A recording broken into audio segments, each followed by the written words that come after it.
السلام عليكم ورحمة الله وبركاته. أعوذ بالله من الشيطان الرجيم. بسم الله الرحمن الرحيم.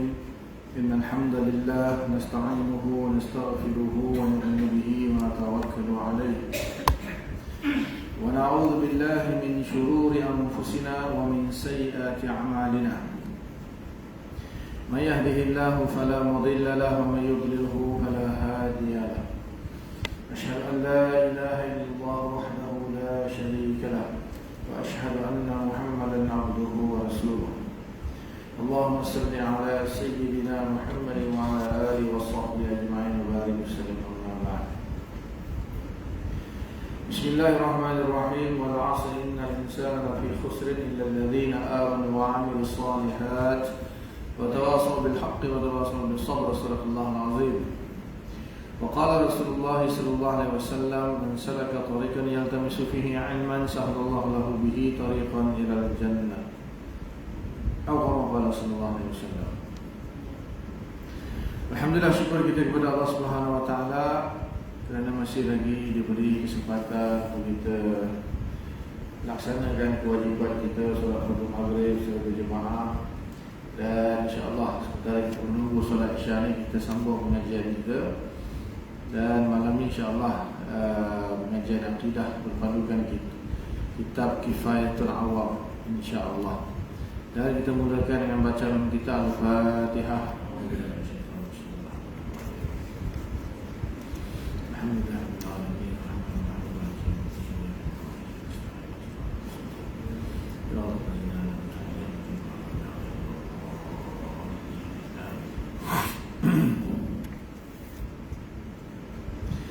Muka surat 48. Tajuk kita malam ni Matalibus Samah. Ini bab falsafah. Apa itu Matalib Samah? Ketahuilah bahawa pada dalil kebaruan alam ini terdapat 7 pokok pembicaraan yang terkenal dengan sebutan Matalib Sam'ah. Tuntutan yang 7, perkara yang 7. Sam'ah itu 7, Matalib itu tuntutan-tuntutan. Baca dulu, nanti saya terangkan. Iaitu yang pertama, tetapnya sesuatu yang lebih atas ajram yang diibaratkan dengan a'rab. Kedua, tetapnya keadaan a'rab itu tidak berdiri dengan sendirinya. Ketiga, tetapnya keadaan a'rab itu tidak berpindah-pindah dari satu jirim ke jirim yang lain. Keempat, tetapnya keadaan a'rab itu tidak bersembunyi. Kelima, tetapnya keadaan ajram sebagai yang melazimi bagi a'rab itu. Yang keenam, tetapnya keadaan yang qadim menjadi tidak tiada. Yang ketujuh, mustahilnya segala yang baru itu tidak ada permulaan baginya. Semua itu telah dikumpulkan oleh sebagian ulama melalui ucapannya: Zida maqama man taqal ma kamina man fakka la udma qadimin la hina.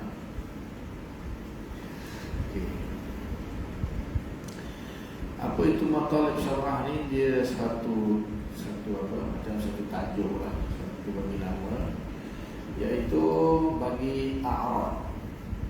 Apa itu a'rad? A'rad itu ialah sifat bagi jisim, sifat bagi jirim. Apa kaitannya dengan akidah? Mesti apa kaitannya dengan akidah? Jadi kita membahaskan bahawa wujudnya Allah Subhanahu Wa Taala apabila kita bertemu dengan orang yang bukan Islam, terutamanya ahli falsafah di sini. Tujuan utamanya ahli falsafah.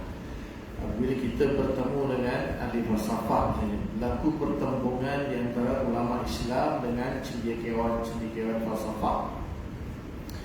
So kita mengatakan bahawa sesungguhnya Tuhan itu wujud dengan bukti, dengan dalil bahawa baharunya alam ini.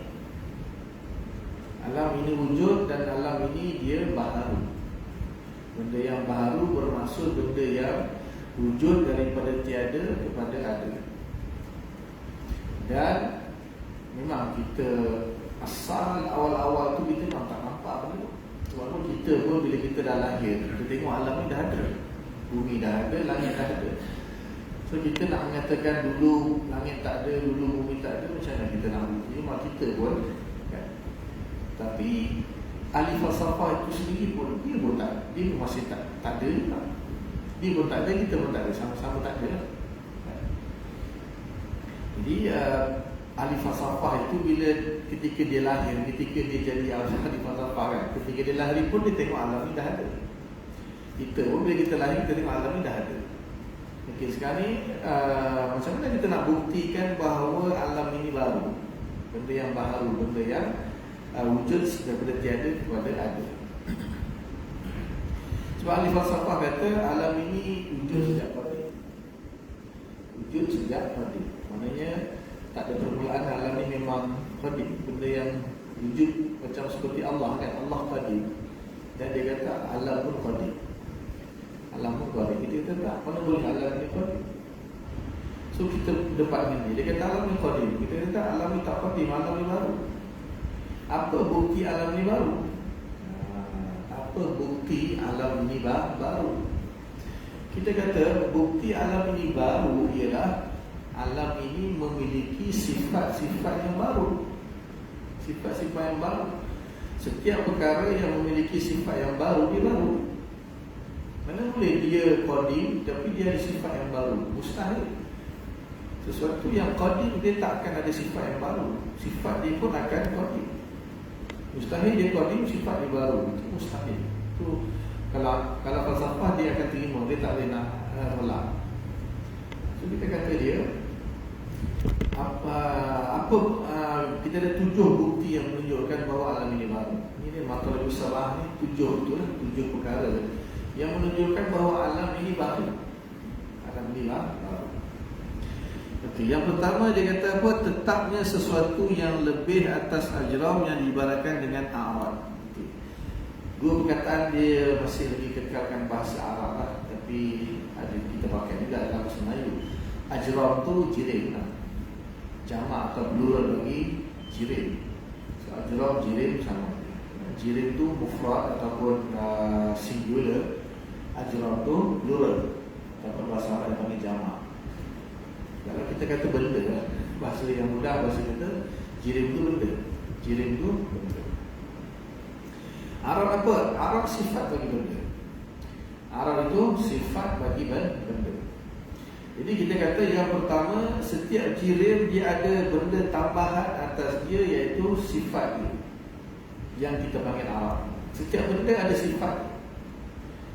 Tak boleh benda tu kosong daripada sifat, mustahil. Cuba bagi kita satu benda yang tak ada sifat.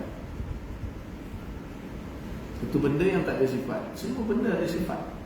Kapet ni ada sifat dia, warna hijau, dinding ni warna putih, keras, persegi. Semua benda ada sifat. Manusia ada banyak sifat. Cuba bagi satu benda yang tak ada sifat, tak boleh.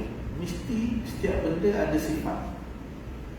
So dia kata di sini tetapnya sesuatu yang tambahan atau lebih kepada jirim itu atau benda itu dipanggil arad. Itu pertama mesti terima. Tak tahulah kalau dia buktikan benda itu, dia kata ada benda, katalah dia berjaya buktikan ada benda yang tak ada sifat. So kita habisnya ni yang ni tak ada sifat. Dia boleh katalah, dia mungkin boleh kata ada benda tak ada sifat, tapi kita nak tanya sekarang, habis yang ni yang ada sifat ni bukan benda. Yang ada sekarang kan? Maknanya yang ada sekarang, yang kita nampak hari-hari ni, semua ada sifat. Betul? Semua ada sifat. Semua benda ada sifat. So benda tu dipanggil ajram, sifat tu dipanggil arad. Itu istilah dia.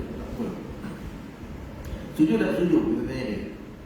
Kita tanya di falsafah ataupun yang tak percaya kata alam ni baru kan. Setiap benda di alam ni ada sifat ni. Setuju tak setuju? Itu yang pertama, maqalat yang pertama. Kita punya ketetapan yang pertama. Okey. Yang kedua, tetapnya keadaan arad itu tidak berdiri dengan sendiri.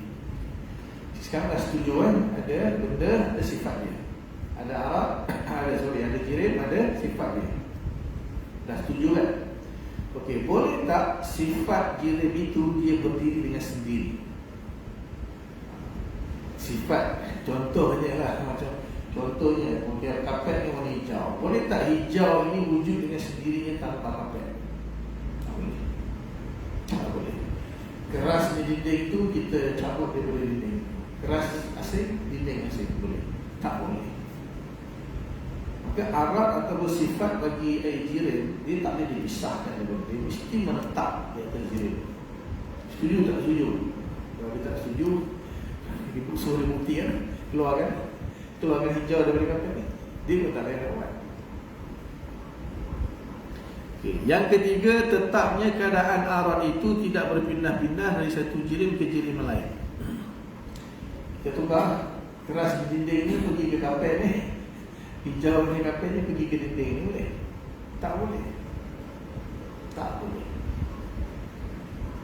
Mustahil dia arabkan sifat bagi benda tu dia pindah-pindah. Tak boleh. Mustahil.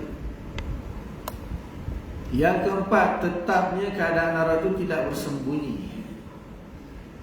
Jadi dinding ni keras kan? Dia ada lembut tak? Tak ada. Lembut tu sembunyi di sebelah keras. Nanti malam-malam orang balik dia keluar sifat lembut itu. Percaya? Percaya. Kipas tu kan bergerak. Kipas tu bergerak kan? Dia kata tak, kipas tu tak bergerak, ada pada kipas tu dia sembunyi. Nanti bila kita off, sembunyi itu keluar, bergerak diam itu keluar, sembunyi, bergerak tu sembunyi ada. Contoh lah kan. Kipas ni bergerak kan, mesin. Dia ada dua lah, bergerak dengan diam. Bukan diam tak cakap lah, diam maksudnya diam tak bergerak. Dalam masalah dipanggil sukun, harakat dan sukun. Harakat tu bergerakan, sukun tu tak bergerak ataupun diam.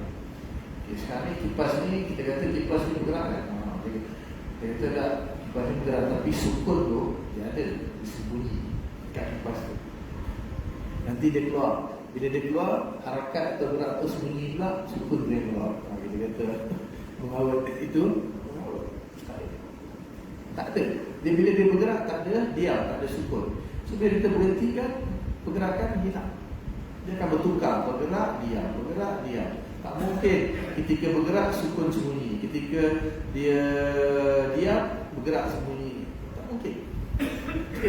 Dia mesti berganti-ganti. Dia mesti berganti-ganti.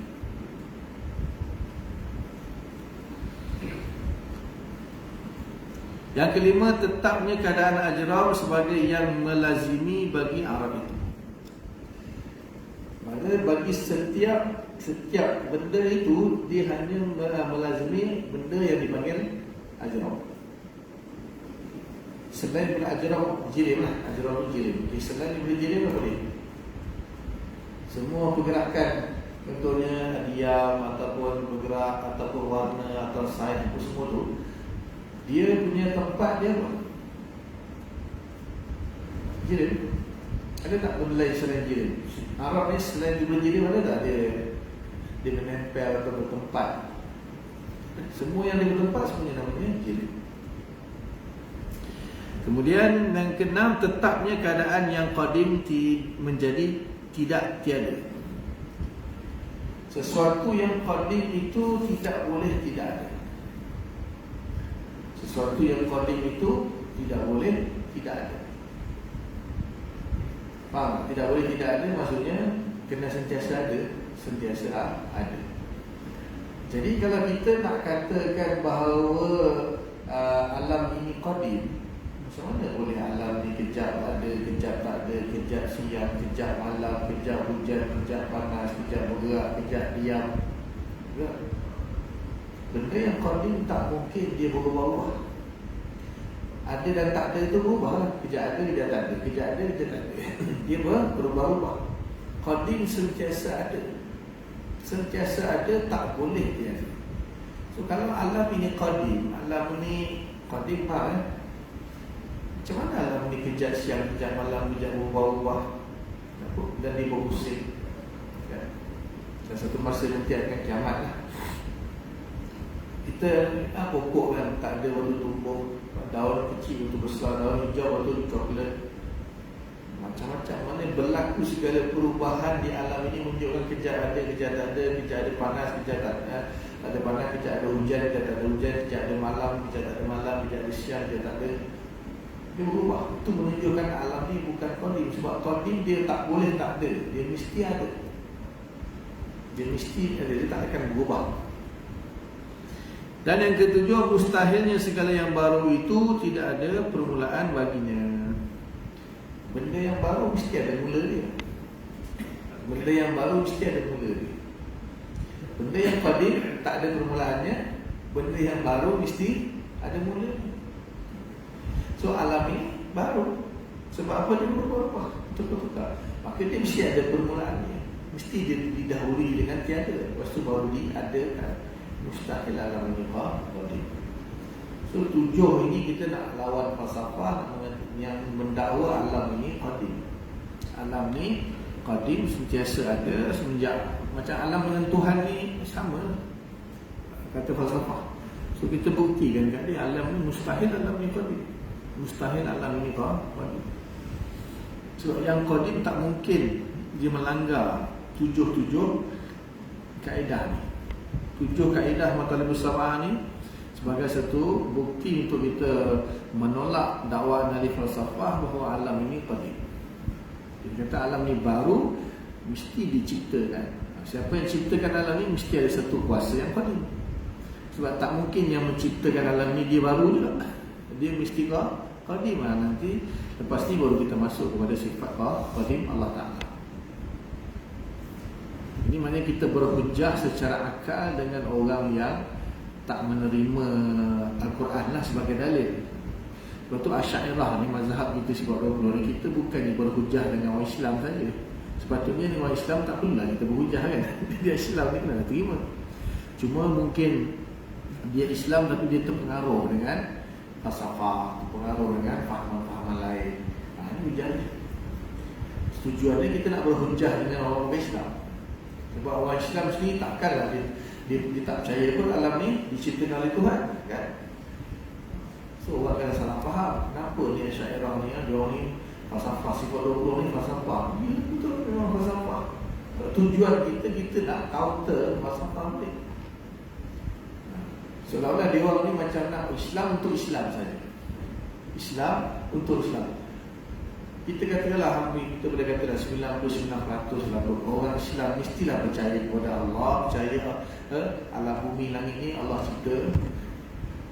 Kita bukan itu saja matlamat kita. Matlamat kita bila orang bukan Islam mempertikaikan tentang Islam, kata Islam kata Tuhan itu satu, Tuhan itu Allah, dia yang ciptakan langit dan bumi. Maksudnya langit bumi dulu tak ada, hanya Tuhan saja, kemudian Tuhan cipta. Apa dalil? Takkan kita nak bawa Quran tunjuk dia tak percaya Quran. Ini dalil akal. Siapa orang yang kita berdebat dah tentu ahli akal kan. Apa lagi ahli falsafah. Akal dia lebih dahsyat lagi. Ini kita buktikan. So kita hujah dengan dia. Dia setuju tak setuju? Kalau dia setuju terbukti pendakwaan dia salah. Atau dia keras kepala itu je. Dia tak mau terima kebenaran itu je. Selesai sampai zaman Imam Taftazani itu gurun yang ke-9 dah tak nampak lah. Sekarang ni dah baru lagi. Biasalah dia macam tu lah, tenggelam timbul. So sebab tu Asy'ariyah ni punya mazhab diteruskan. Sebab kita tahu zaman Imam Ghazali kan, Imam Ghazali bangkit, Imam Ghazali gurun yang ke-5 bangkit menentang falsafah. Lepas tu makin menjadi-jadi. Imam Fakhr Ar-Razi bangkit lagi, Imam Baidawi terus sampai ke Ghazali makin dah reda sikit. Sekarang ni dah mula muncul ahli-ahli fizik, tapi dalam bentuk yang baru lah, ahli saintis, fizik, cuba nak buktikan kata alam ni memang tidak ada permulaan. Kita teruskan pengajian ni supaya apa? Bila bertembur nanti kita dah sifat 20 dah bahas semua dah selesai. So kita tak goyang pun. Tiba ada kelompok kata apa ni supaya perlu belajar falsafah ni semua ni. Memang tahu tak matlamat ulama kita apa? Bukan saja nak mengajar orang Islam, mengajar seluruh manusia, mempertahankan akidah Islam dengan hujah akal. Falsafah ke, Mu'tazilah ke, siapa saintis ke, fizisian ke, ahli fizik ke, apa ke, kita boleh berdebat. Tak payah pakai Quran. Bukan kita nak tolak Quran, sebab dia tak percaya Quran. Dia tak percaya Quran. Kita nak paksa dia percaya Quran. Dia tak percaya Quran. So kita kata akal. Tuhan kami turunkan Quran dan Tuhan kami bagi kami akal. Dan akal, apa yang adalah akal kami tak akan bercanggah dengan Quran. Jom kita lawan akal dengan akal. Kau tak terima Quran kita lawan akal.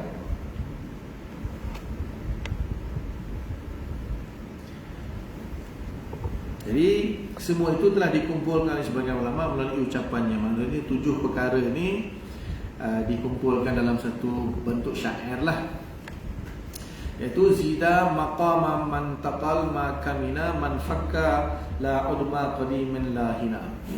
Ulama ni dia suka menghafal sesuatu benda lah. Jadi untuk menghafal satu benda, untuk mudah dia akan susun syair. Dia susun syair. Syair dia seperti yang dibacakan tadi dengan maksud perkara yang lebih itu, perkara tambahan, sifatlah Arab. Itu tidak berdiri dengan sendirinya, dia tidak berpindah-pindah, tidak bersembunyi, dia tidak terlepas, tidak ada adam, yang ni ketiadaan. Adam tu ketiadaan, dia terjemah tak sepenuhnya, dia guna juga perkataan Arab. Sebab dia takut pening, tidak ada adam, tidak ada tiada. Tidak ada tiada. Bagi yang qadim dan tidak ada segala yang baru itu tidak mempunyai permulaan baginya.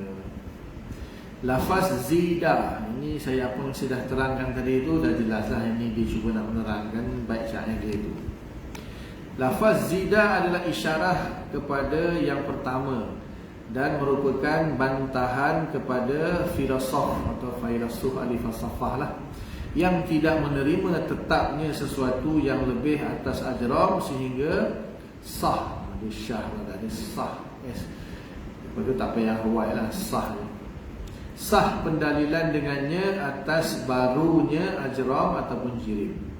Dalil tetapnya sesuatu yang lebih, yakni arad, iaitu sifat bagi jirim itu adalah penyaksian musyahadah. Kita sendiri tengok siang bertukar, malam siang, siang malam, siang hujan panas, benda bergerak diam. Manusia kecil, waktu dia tak ada, waktu lahir, waktu kecil, waktu bayi, waktu budak-budak, waktu dewasa, remaja, dewasa, tua, meninggal. Pokok tak tumbuh, lalang kan, kita biar panjang, waktu kita tebas, itu panjang lagi. Itu semua benda-benda yang ada, yang jadi ke alam itu dah menunjukkan bahawa alam ni baru. Macam mana boleh dia nafikan benda itu?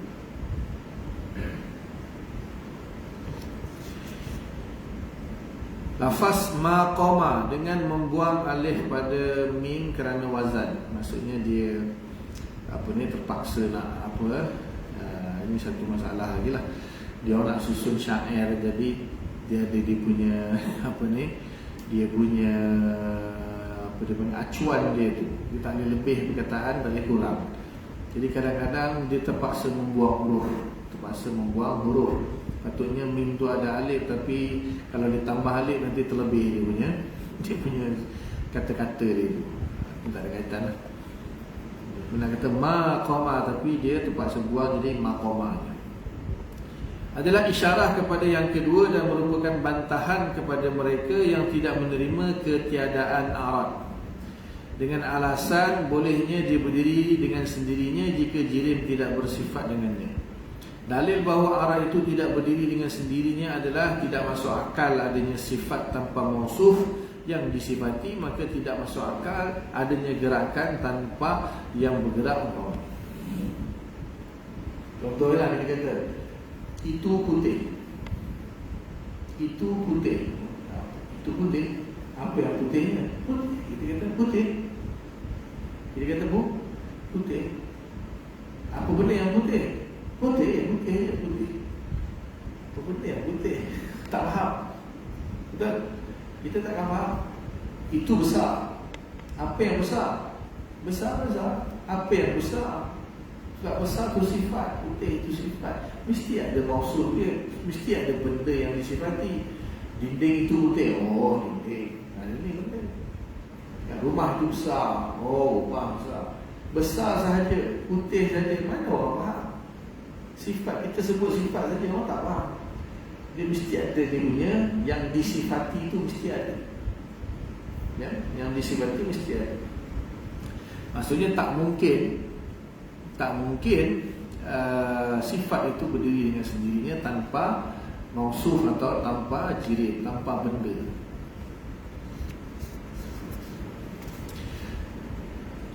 Lafaz man taqala adalah isyarah kepada yang ketiga dan merupakan bantahan bagi mereka yang tidak menerima adamul a'rad, iaitu ketiadaan sifat, dengan alasan bolehnya dia berpindah dari satu jirim ke jirim yang lain. Dalil bahawa dia tidak berpindah adalah jika dia berpindah, maka jadilah dia sudah berpisah dengan yang pertama, dan sebelum sampai pada yang kedua berdiri dengan sendirinya, sedangkan keadaannya yang seperti itu sudah dibatalkan sebelum. Maknanya contohlah, maknanya satu orang tu ada sifat pandai lah, dia pandai.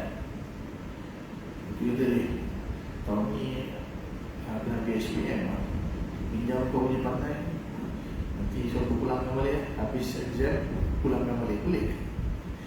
Pinjam sifat pandai orang, lepas tu pulangkan balik, boleh? Sifat takkan boleh berpindah, mustahil sifat tu pindah.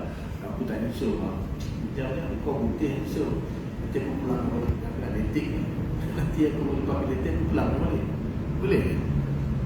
Mustahil. Sebab sebelum dia berpindah, dia akan, yalah, katalah boleh, contohnya kita kata boleh. Maksudnya sebelum dia berpindah tu, dia mesti, sifat tu mesti dia berdiri dengan sendiri dulu, lepas tu baru pergi kat orang tu kan. Mustahil sifat itu diri sendiri dulu, lepas tu pindah ke mustahil. Itu menunjukkan Arab tidak akan boleh berpindah. Sebab falsafah kata Arab ni tak, Arab ni qadim. Arab pun qadim dia kata. Arab pun qadim. Contoh kan, kita kata kipas ni bergerak, itu tak bergerak. Kan Asia malam, kita malam pun qadim. Malam qadim tak, malam adalah dekat benda lain. So bila bahagian bumi nak malam, dia pindah lah malam tu ke sini. Siang tu pindah lah ke tempat lain. Lepas tu bila nak siang ni, datang pindah pula siang ke sini, malam pindah tempat lain. Dia punya alasan macam tu lah. Kita kata mana boleh Arab tu berpindah-pindah antara satu jirim ke satu jirim yang lain.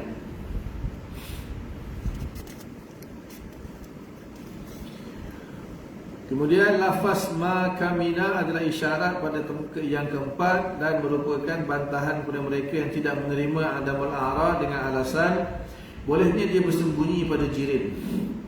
Maka gerakan itu bersembunyi pada jirim jika dia diam. Dalil bahawa dia tidak bersembunyi adalah lazim atasnya berkumpul dua yang berlawanan, sedangkan yang seperti itu adalah batal. Macam contoh orang ni dia kaya ke miskin? Dia sekarang kaya, tapi miskin sedang bersembunyi dalam diri dia. Nanti tak lama betul dia berubah pula jadi miskin, betul kaya bersembunyi dalam diri.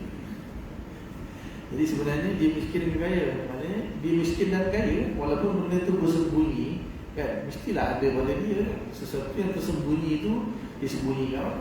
Mestilah sembunyikan jirim itu juga. Mestilah sembunyikan jirim itu sembunyikan mana? Jadi dia kata tak, dia sembunyi. Kalau kipas ni bergerak, maknanya yang diam ni sembunyi. Jadi bila kita stopkan dia, maka gerakan tu lah sembunyi, yang diam pula muncul. Jadi maknanya kipas tu ada dua-dua sifat dalam masa yang sama lah. Dia bergerak dan dia diam. Mustahil dia bergerak dan dia diam, walaupun dia sembunyi.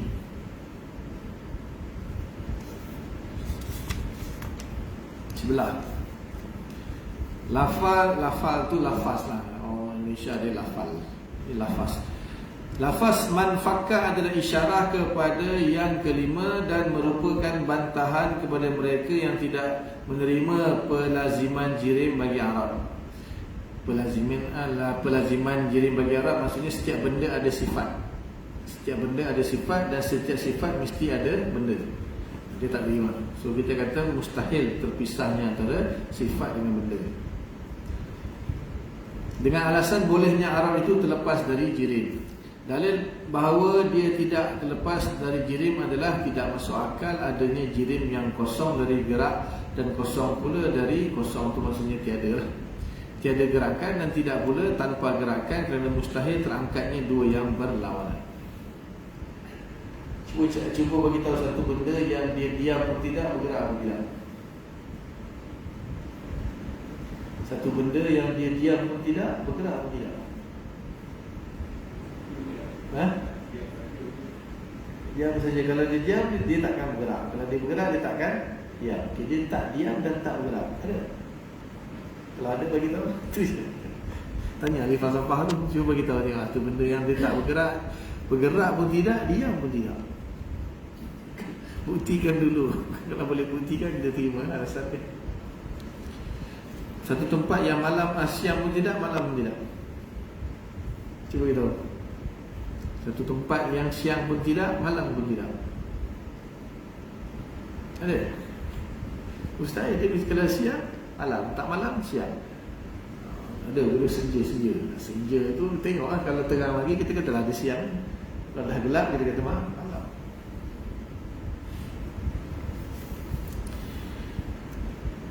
Lafaz la udma qadimin adalah isyarah kepada yang keenam dan merupakan bantahan kepada mereka yang tidak menerima barunya Arab dengan alasan bahawa sesuatu itu qadim dan menerima ketiadaan. Dalil bahawa yang qadim itu tidak menerima ketiadaan adalah bahawa yang qadim itu tidak ada wujudnya kecuali wajib, maka dia tidak menerima ketiadaan. Jadi dia kata Arab itu qadim. Ustaz, Arab itu qadim, dia kejap ada, kejap tak ada, kejap ada, kejap tak ada. Sebab yang qadim tak boleh tiada, dia mesti sentiasa ada. Bermakna kalau lah contohnya satu sifat tu dia, kita kata dia bergerak, maka dia akan sentiasa bergerak daripada semenjak qadim lah, semenjak sebelum dan akan terus bergerak. Ternyata ni setiap benda yang bergerak tu dia berhenti. Ada berhenti. Dan yang berhenti tu ada bergerak. Sebab dia kata kan alam semesta ni dia falak ni sentiasa bergerak dan tidak ada permulaan. Tidak ada permulaan. Qadim dan sentiasa bergerak. So itu nanti ada satu lagi pembahasan yang agak dalam. Maknanya dia baru, pergerakan tu baru kan? Sebab bila bergerak, contohnya alam ni bergerak, bumi kan dia bergerak, maknanya dulu dia di sini. Bila dia bergerak, maka dia sudah berada di tempat yang baru. So dia jadi satu masalah, dia panggil al-hawadis la awwalalah. Sesuatu yang baru yang tidak ada awal. Dan itu kita kata mustahil. Sesuatu yang baru yang tidak ada awalnya mustahil. Dibatalkan dengan burhanut tatbiq. Burhanut tatbiq ni agak susah kalau saya nak terangkan. Takut tak faham ni. Maknanya di alam semesta ni kita kata ada 9 planet kan? 9 planet. Ada bumi, ada Pluto, Zuhal, Mars dan sebagainya. Di masing-masing kan? Okay, kalau masing-masing tidak ada permulaannya, kita tanya pergerakan bumi dengan pergerakan Zuhal lah, sama ke tak? Ada lebih ada kurang ke tak? Ada lebih tak ada kurang. Pergerakan bumi kita bandingkan dengan pergerakan Pluto lah. Ada lebih kurang, ada sama ke tak sama? Bolehlah kita tentukan, kita bandingkan antara pergerakan bumi dengan pergerakan Pluto. Logiknya pergerakan bumi dengan pergerakan Pluto mana yang lebih banyak? Bumi kan planet yang ketiga pada matahari, Pluto yang ke-9. Pluto memang masa berapa tahun nak pusing matahari? Bumi memang masa berapa tahun nak gerak pusing matahari? 365 hari. Betul? Pluto ada jelas tak lah berapa kan. Okey, nak tanya antara bumi dengan Pluto pergerakan dia, siapa yang lebih banyak, siapa yang lebih kurang? Pluto lebih banyak. Takkan boleh kalau kita kata bumi tidak ada permulaannya, Pluto pun tak ada permulaannya. Kita nak ukur sejarah ni. Kita nak ukur sesuatu mesti ada permulaannya dan ada akhirnya. So sekarang ni kita nak kita ukur sekarang ni 2020, tahun 2020. Okey. Tahun 2020 kita ukur ke belakang. Bumi punya pergerakan. Dan kita ukur ke belakang juga Pluto punya pergerakan. Siapa yang lebih, siapa yang kurang? Jangan tanya bumi sejak dia ke belakang tu kita nak start dari bila? Kan? Pluto pun kita nak start dari bila?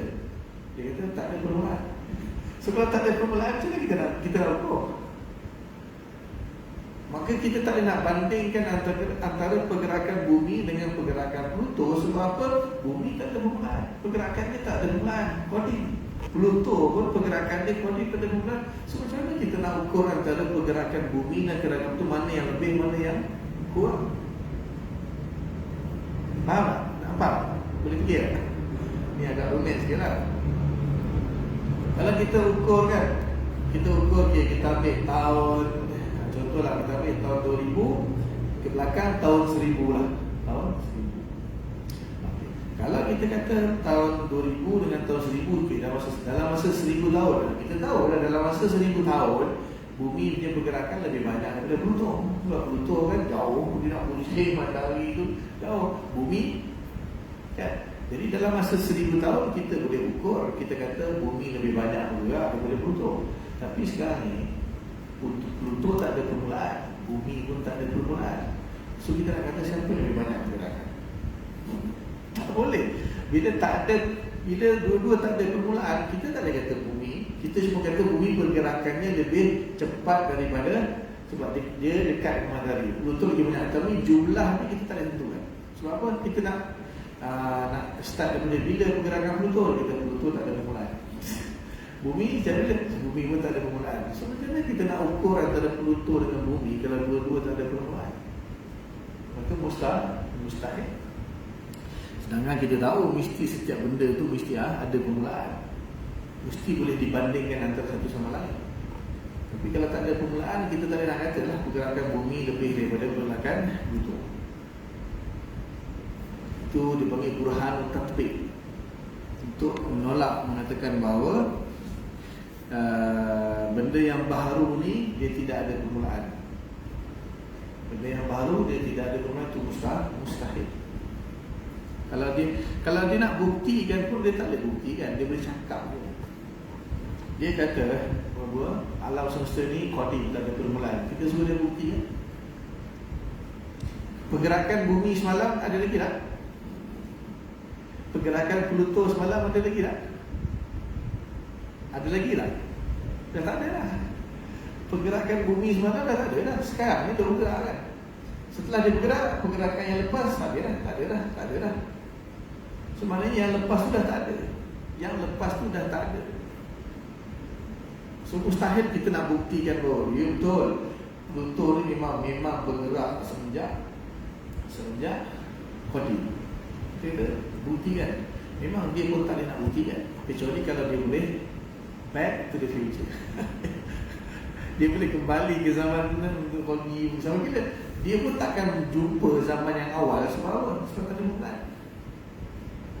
Kalau lah dia nak balik ke zaman, kan, contohlah kalau boleh kan dia orang buat time machine apa semua dalam filem lah. Dia nak balik ke zaman awal. Okey, katalah dia nak balik ke zaman tu, dia nak balik ke zaman bila nak cari permulaan pergerakan Pluto. Boleh. Dia pun takkan jumpa penghujung. Sebab tak ada. Kalau tak ada permulaan, dia pun nak balik ke mana? Nak balik ke zaman yang lepas yang tak ada permulaan. Nak balik ke mana? Mustahil. Benda mustahil. So dia orang ni, falsafah ni, dia orang buat satu teori yang mustahil. Kita minta dia bukti, dia tak ada bukti. Dia tak boleh nak buktikan. Dia hanya boleh dakwa je. Dia kata bila alam ini baharu, maka menunjukkan dia baru, menunjukkan dia ada permulaan. dia pasti ada permulaan. Lafaz la hina yang merupakan potongan dari perkataan la hawaditha la awwala laha. Shortcut lah, shortcut. Contohnya macam kita apa? Aswaja, ahli sunnah wal jamaah. Kan? Apa dia panggil istilah abbreviation. Ya, tak pandai. So la hina tu dari ringkasan daripada perkataan la hawaditha la awwala laha, iaitu tidak ada segala yang baru, tidak ada permulaan baginya. Yang tadi kita bahas, benda yang baru mesti ada permulaan. Mustahil yang baru tak ada permulaan, itu mustahil. Adalah isyarah kepada yang ketujuh dan merupakan bantahan bagi mereka yang tidak menerima bahawa la hawaditha la awwala laha dengan alasan bolehnya arad itu sebagai hawadis la awwala laha, segala yang baru yang tidak ada permulaan baginya, maka jadilah yang melaziminya itu qadim. Dalil bahawasanya la hawaditha la awwala laha adalah jika sesuatu hawadis lazimlah dia memiliki permulaan. Maka perkataan mereka dengan la hawaditha la awwala laha itu menimbulkan sepatutnya al hawadis la awwala laha merupakan adalah perlawanan ataupun tanaqud. Maknanya kita dah buktikan tadi, mustahil benda yang baru tidak ada permulaan itu mustahil. Setiap yang baru mesti ada permulaan. Catatan, berkata Syekh Bajuri bahawa maqalah sabah ini tidak dapat diketahui kecuali orang-orang yang rasikh atau orang yang sangat dalam ilmunya. Itu saja. 7 masalah yang kita bahas ini hanya orang yang betul-betul dia hebatlah, dia punya akal dia baru boleh faham lah. Dan Sanusi berkata bahawa dengan maqalah sabah inilah si mukallaf akan selamat dari pintu Jahannam yang 7. Ini maksudnya kalaulah orang itu dia terdedah dengan dakwaan ahli falsafah, ini dia senjata dia nak lawan. Tapi nak faham ni pun bukan senang, bukan semua orang boleh faham lah. Dan dia tak wajib untuk tahu. Tak tahu pun tak apa. Sebenarnya ada orang tu akidah dia dah teguh, so dia tak perlu tahu benda ni.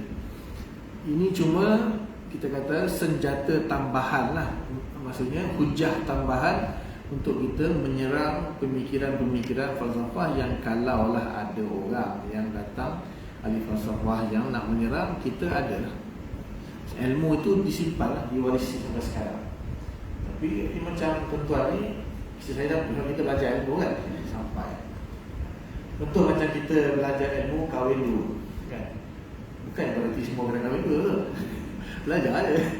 Manalah tahu kau besok-besok kahwin dulu kan, tahu lah hukumnya macam mana. Tapi kalau tak kahwin dia sama nanti pun tak apa. Belajar je, sama lah. Terlampau ni. Ini hujah-hujah untuk kita berhadapan dengan, kalaulah kebetulan kita bertembung dengan kawan kita yang tahu macam mana dia di falsafah, kita pergi luar negara, tiba-tiba jumpa satu orang, dia boleh bahas apa-apa ni. Kita perlu belajar, kita tak ada cerita. Ada juga kan macam ni. Berdebat kan, dulu dalam ketebang pula, ada masalah itu ke siapa, mula dia ramah pula kan, kita dah masuk debat ni. Tiba-tiba dia beritahu kata alam ni kodim lah pun. Kita tengok, dia macam tu. Dia cuba nak meyakinkan kita pegangan ni. Kita lawan. Sebab kita ingatlah ilmu dia tu kan. Itu je. Kalau tak ada, tak apa. Belajar je sebagai satu ilmu saja. Sebab nak faham ni pun bukan senang. Dan saya pun bukan faham satu dua ini. Bertahun juga nak faham ni. Agak susah sikit lah dia punya pembahasan. Sebab orang kalau dia tak terlibat dengan benda tu, dia jarang dia nak ambil tahu. Kan? Dia jarang, orang Malaysia ni jarang nak ambil tahu benda yang dia tak terlibat sangat. Jadi siapa yang berminat ambil tahu. Pakai ke tak pakai itu kemudian. Kalau dia ambil tahu, kalau kebetulan terserempak, dia pakai. Faham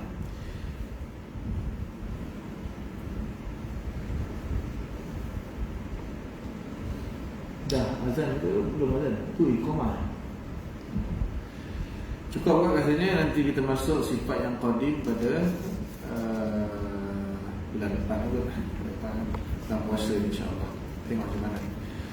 Jadi setakat itu dulu apa yang baik daripada Allah Ta'ala, apa yang tak baik kelemahan saya, minta ampun kepada Allah untuk maaf semua. Mudah-mudahan Allah Ta'ala beri taufik untuk kita faham, amalkan, sampaikan. Dipanggil dengan kabar amal. Subhanallah bihamdika, nasyhadu an la ilaha illa anta, nastaghfiruka wa natubu ilaik. Subhana rabbika rabbil izzati amma yasifun, wa salamun alal mursalin, walhamdulillahi rabbil alamin. Assalamualaikum warahmatullahi wabarakatuh.